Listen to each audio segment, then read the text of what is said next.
नमस्कार, आप देख रहे हैं बिग फाइट लाइव और आपके साथ में विजेंद्र सोलंकी। सदन में जब भी नियोग और वित्त विधेयक पर बहस पर मुख्यमंत्री वजरलाल शर्मा ने सरकार की उपलब्धियों और प्रदेश के विकास और आगामी विजन पर अपनी बात रखी तो कई बड़ी अहम घोषणाएं भी की। यही नहीं, विकास और विजन के साथ साथ विपक्ष को भी आड़े हाथ लिया। आज मुख्यमंत्री का ये भाषण विकास, विजन और विपक्ष की कसौटी पर कितना खरा उतरा, आज बात इसी मुद्दे पर।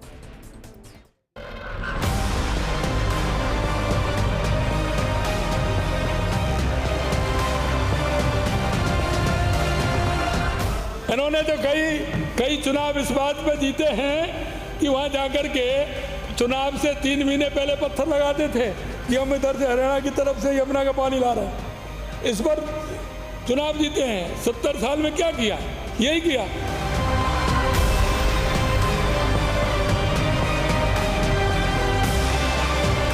प्रदेश में कानून व्यवस्था को और अधिक सुदृढ़ करने की दृष्टि से पुलिस में 10,000 पदों पर भर्ती की घोषणा करता हूं।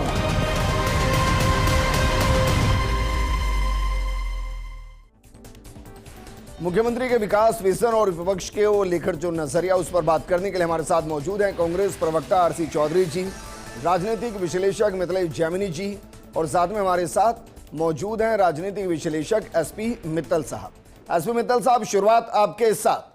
मुख्यमंत्री ने आज जो घोषणाएं की, विपक्ष पर जो हमला किया, जो विजन बताया, उसको आप किस तरीके से देखते हैं?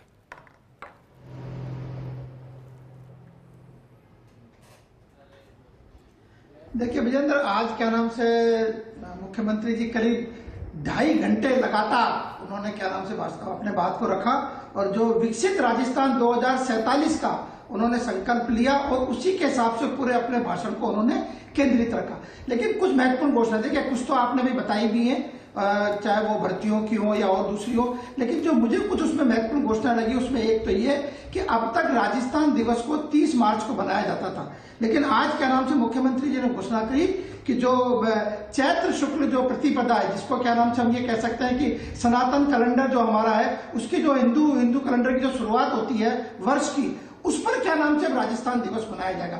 मुझे लगता है कि ये अपने आप में एक बहुत महत्वपूर्ण घोषणा है कि अब राजस्थान किस डेट पर मनाया जाएगा। इसके साथ ही मुझे लगता है कि क्या नाम से विधायकों को भी उन्होंने होली का तोहफा दे दिया। सर, डेट थोड़ी ना, ये तो तिथि हुई। और मेरा सवाल ये है कि अगर राजस्थान दिवस एकीकरण के तौर पर इस चैत्र शुक्ल प्रतिपदा को मनाया जा रहा है, तो क्या इसी दिन राजस्थान का एकीकरण हुआ था? 30 मार्च को छोड़ देते हैं, हम ये कह रहे हैं कि 30 मार्च को जब एकीकरण हुआ उस दिन चैत्र शुक्ल प्रतिपदा थी। इसका मतलब यह है क्या?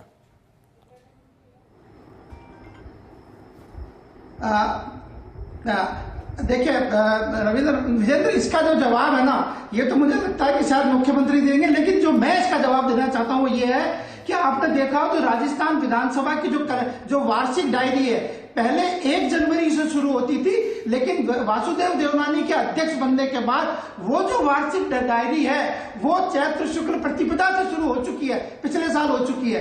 तो अब मुझे लगता है कि ये क्या नाम से जो सनातन संस्कृति का जो भारतीय जनता पार्टी पर जो बोलबाला है, उसी का परिणाम है कि राजस्थान दिवस जो है वो शायद क्या नाम से चैत्र शुक्ला।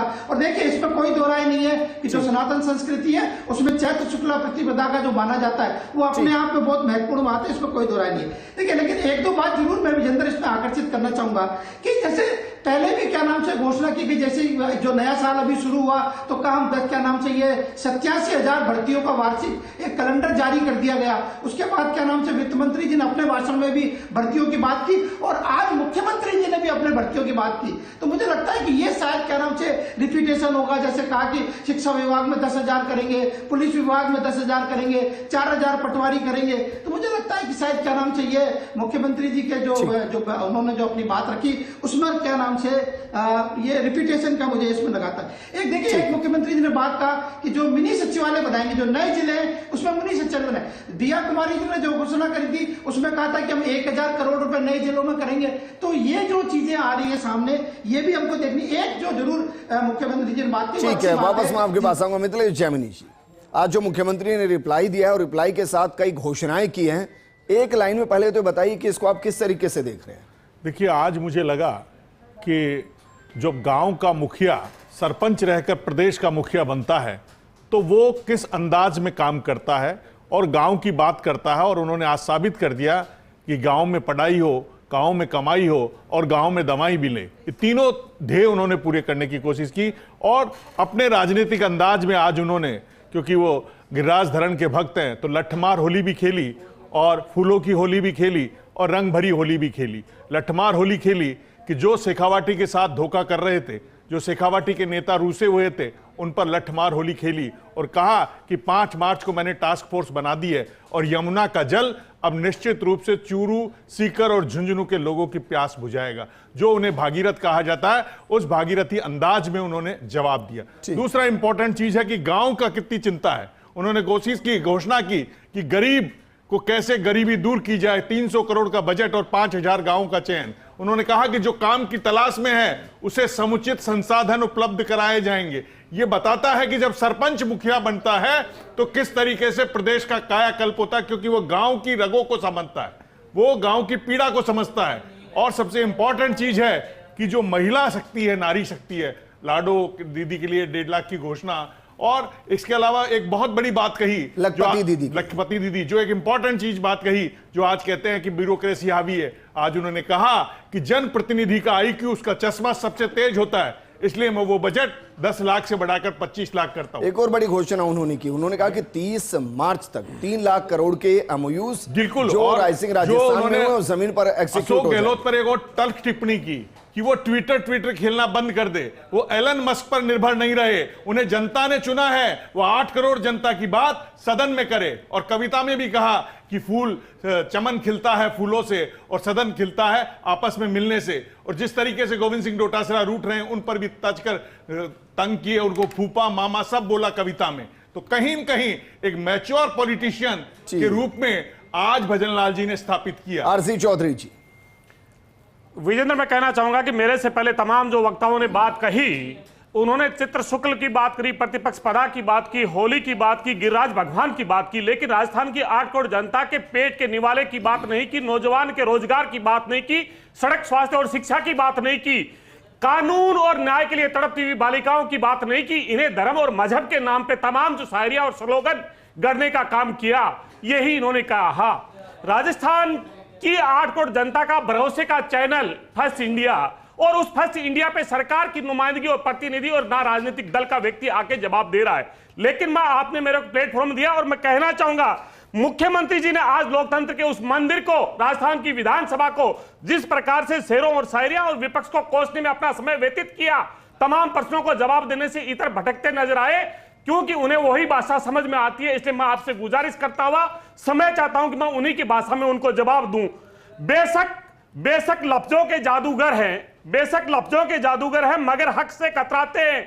सवाल जो आए तीखे, उनसे नजरें क्यों झुकाते हैं? जो वादों में शेर थे आप खामोश बैठे, जो वादों में शेर थे आप खामोश बैठे, प्रतिपक्ष के सवालों से पीछे क्यों हट रहे हैं? सदन में गूंजती आवाजों से डर कैसा? सदन में गूंजती आवाजों से डर कैसा? अगर सच्चे हैं तो जवाबों का असर कैसा? मुद्दों से भागकर कब तक संभालोगे कश्ती? मुद्दों से भागकर कब तक संभालोगे कश्ती? झूठ की बुनियाद पे इस सियासत की रास्ता पूरा नहीं होता। इसके मैं कहना चाहूंगा, उन्होंने मुख्यमंत्री ने बात की कि मैं 18 से 23 के बीच में इसी सदन में बात कही थी, इसी सदन में बात कही थी, मनरेगा का जिक्र किया था, नेता प्रतिपक्ष ने बता दिया था जब आपका सरपंच का कार्यकाल था तब मनरेगा शुरू नहीं हुई थी। आज उन्होंने कहा कि पूर्ववर्ती सरकार के 23 और 24 की बजट की जो घोषणाएं और इसमें इतने करोड़ों के काम, मैं पूछना चाहूंगा मुख्यमंत्री जी, आपके 25 सांसद राजस्थान की जनता ने चुन के दिए थे। राजस्थान के हक और हकूक की केंद्र की सरकार से उसका पैसा जो राजस्थान के टैक्स पेयर ने दिया उसको मांगने में शर्म आ रही थी। मनरेगा की बात की, केंद्र की सरकार का हिस्सा पैसा क्यों नहीं लाए? 25 सांसद थे। समग्र शिक्षा की बात की, जल जीवन मिशन की बात की, कहां चले गए? उन्होंने बड़ी बातें कही, हृदयता से ये कही कि वर्ध पेंशन, वर्धा पेंशन और दूसरी अन्य योजनाओं का जिक्र किया।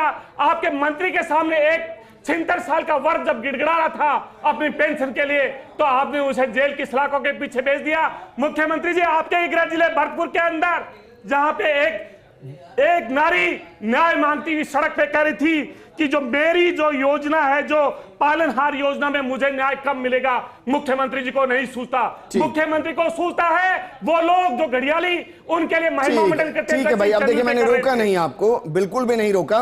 योगेश शर्मा जी हमारे साथ है। योगेश जी, विपक्ष का चश्मा मुझे हमेशा अच्छा लगता है क्योंकि वो जनता से जुड़ी बातों को करता है, वरना दौर तो वो भी था कि अलवर की दुष्कर्म पीड़िता बच्ची इंसाफ के लिए भटक रही थी और प्रियंका गांधी रणथंभौर में बाघ देख रही थी, दौर तो वो भी था। लेकिन मेरा सवाल यह कि आज मुख्यमंत्री ने जो भाषण में जो कहा, विकास, विजन और विपक्ष, और उससे इतर जो राजस्थान दिवस के लिए कहा कि चैत्र शुक्ल प्रतिपदा को अब राजस्थान दिवस होगा, इसके मायने आप क्या निकालते हैं?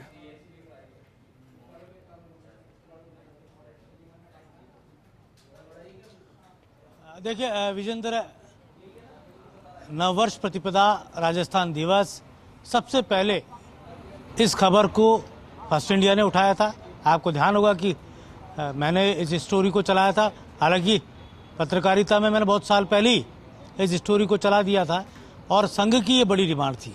राजस्थान का जो राष्ट्रीय स्वयंसेवक संघ है लगातार मांग कर रहा था और आज भी मुख्यमंत्री को इस बारे में सुबह ही ज्ञापन दिया गया था।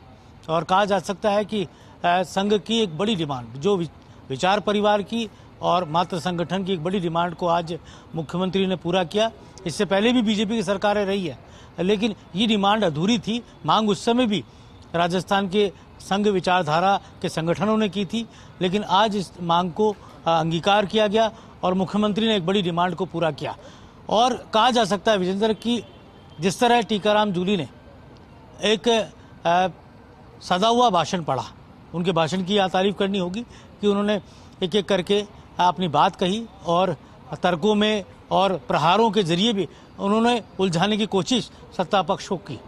लेकिन मुख्यमंत्री की जो स्पीच थी वो नहले पे दहले की तरह कही जा सकती, क्योंकि कांग्रेस का जो भेद था वो उनको साफ नज़र आ रहा था कि जब वो स्पीच दे रहे थे तब उनके सामने जब विपक्ष बैठा हुआ था, नेता प्रतिपक्ष तो थे लेकिन प्रदेश कांग्रेस के अध्यक्ष नहीं थे, पूर्व मुख्यमंत्री अशोक गहलोत नहीं थे और कांग्रेस के राष्ट्रीय महामंत्री सचिन पायलट की मौजूदगी नहीं थी, हरीश चौधरी जैसे बड़े नेताओं की मौजूदगी नहीं थी। टीकाराम जूली अकेले ही अपनी पार्टी को लीड करते हुए सदन में नजर आ रहे थे। तो ऐसे में जो भेद था, जो कांग्रेस के अंदर छेद था, उसको उन्होंने साफ तौर पर इंगित भी किया और अलग अलग अर्थों में, और साथ ही कहें कि अपने तर्कस से वो तीर निकाले जिसके जरिए कांग्रेस पर मुख्यमंत्री प्रहार करते हुए नजर आए। तो एक तरफ घोषणाओं का बड़ा ऐलान, जिनमें खासतौर से नौकरियों की बात की जाए, रोजगार की दिशा में जो हम बात कर रहे हैं, सोशल वेलफेयर, रोजगार एक बड़ा कदम है जिसको लेकर मुख्यमंत्री भजनलाल शर्मा लगातार ये सोचते रहे कि राजस्थान का जो युवा है, जो बेरोजगारी है, उसको दूर करने की दिशा में, और जो बीजेपी का संकल्प घोषणा पत्र था और जो मुख्यमंत्री ने मुख्यमंत्री बनते ही जो घोषणा की थी कि मैं हर साल नौकरियों के ऐलान करूंगा, उस दिशा में भी बड़ा कदम है। कहा जा सकता है कि 5 लाख का जो टारगेट मुख्यमंत्री लेकर चल रहे हैं, उसके पास पहुंचने की ये जो जिजीविषा है वो मुख्यमंत्री के आज के थोड़ा सा समय की बाध्यता है। एक और सवाल मेरा, अगर मैं गलत नहीं तो मुझे एक तरीके से उसको आगे बढ़ाइएगा बात को।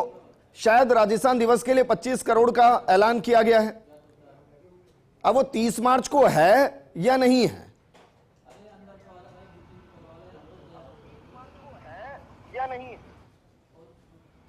देखिए, जिस तरह की घोषणा अगर सदन में होती है तो उसी अनुसार ये पूरा कार्यक्रम तय होगा, क्योंकि ये मुख्यमंत्री की घोषणा है और वो भी प्रदेश की सबसे बड़ी पंचायत में की गई घोषणा है और मात्र संगठन की डिमांड पर ये मुख्यमंत्री ने ऐलान किया है। मुख्यमंत्री जब खुद बीजेपी संगठन में काम करते थे, महामंत्री, उपाध्यक्ष जैसे पदों पर वो रहे, तब भी उनके जहन में ये बात आती थी। हमसे बातचीत में भी वो ये कहते थे कि इसी दिन राजस्थान का जो खास तौर से स्थापना दिवस है उसका जयपुर से अपने आप में सीधे तौर पर जुड़ाव है।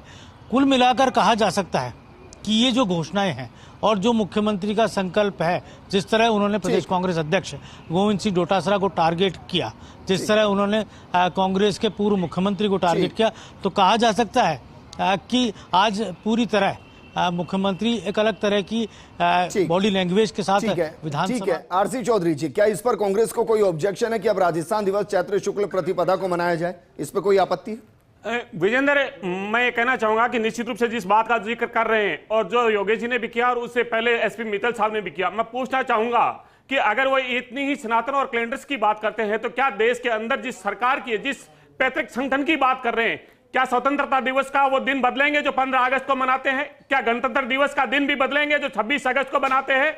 क्या वो अंतर्राष्ट्रीय अहिंसा दिवस भी बदलेंगे जो दुनिया मनाती है और दुनिया के अंदर हिंदुस्तान संदेश देता है कि ये गौतम बुद्ध की धरती है, या महावीर की धरती है, या गुरु नानक की धरती है, ये गांधी की धरती है? क्या उसको भी ये बदलेंगे? ये जो राजनीति कर रहे हैं ये अपने मुद्दों से इतर और ध्यान भटकाने के लिए और अपने लोगों से सिर्फ समय जाहिर करने के लिए ये बातें कर रहे हैं। इसलिए मैं पूछना चाहूंगा तमाम प्रबुद्ध चैनल जो बैठे वो बताएं क्या इन चैनल्स को बदलेंगे, इन चीजों को बदलेंगे वो? आरसी चौधरी जी, मेरे पास वक्त की कमी है भाई। ईद कैसे तय होती है? दिवाली कैसे तय होती है? होली कैसे तय होती है? बसंत पंचमी कैसे तय होती है? और ऐसे ना जाने कितने हिंदू त्योहार हैं जो कैलेंडर से नहीं बल्कि नक्षत्रों से तय होते हैं।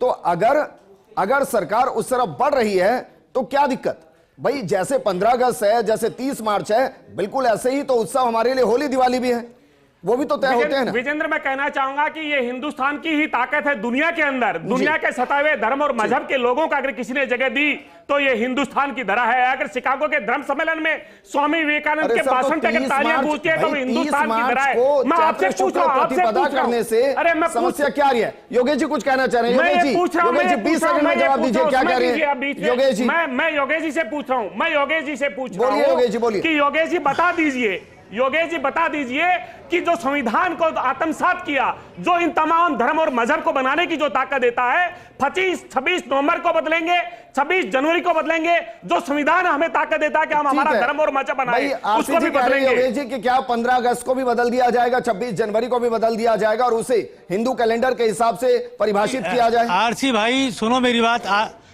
विजेंद्र, बोलिए योगेश जी, बोलिए। विजेंद्र, मैं आरसी चौधरी जी की बात का जवाब देना चाहता हूं। बोलिए। आरसी चौधरी जी जिस पाठशाला से निकले मैं भी उसी पाठशाला का विद्यार्थी रहा हूं। सवाल ये होता है कि बदलाव कई बार जरूरी भी होता है, नवाचार भी जरूरी होता है। आज हम कई बार देखते हैं कि एक ही त्योहार 2-2 दिन आ जाते हैं, ये भी हमने देखा होगा। लोग 2-2 बार भी त्योहार मना लेते हैं। ऐसा भी इस वक्त कहा जा सकता है, पंचांगों के जरिए देखने को मिलता है। यहाँ जो बात थी, यहाँ जो संघ की डिमांड थी, या कह सकते हैं विचार परिवार जो बीजेपी का कहा जा सकता है, उसकी डिमांड थी, वो राजस्थान के इतिहास को के मद्देनजर वो डिमांड थी। और उसी अनुसार उनका ये मानना था कि अगर ऐसा हो जाए तो सोने पे सुहागा होगा। 2 त्योहार, 2 पर्व एक साथ मनेंगे। इसको हम ना 15 अगस्त से जोड़ सकते हैं, ना 26 जनवरी से जोड़ सकते हैं। आज भी देश में कितनी सरकारें बदली, क्यों नहीं जोड़ा जाए? जिस विचार से आप मित्तल साहब और मिथिलेश जी, आपका भी शुक्रिया चर्चा में शामिल होने के लिए। विकास, विजन और विपक्ष के साथ साथ सनातन, ये बीजेपी का हमेशा से प्रथम पहलू रहा है जिस पर वो सोचती है। तो क्या वाकई में चैत्र शुक्ल प्रतिपदा यही राजस्थान दिवस होगा? इस प्रोग्राम में फिलहाल इतना ही।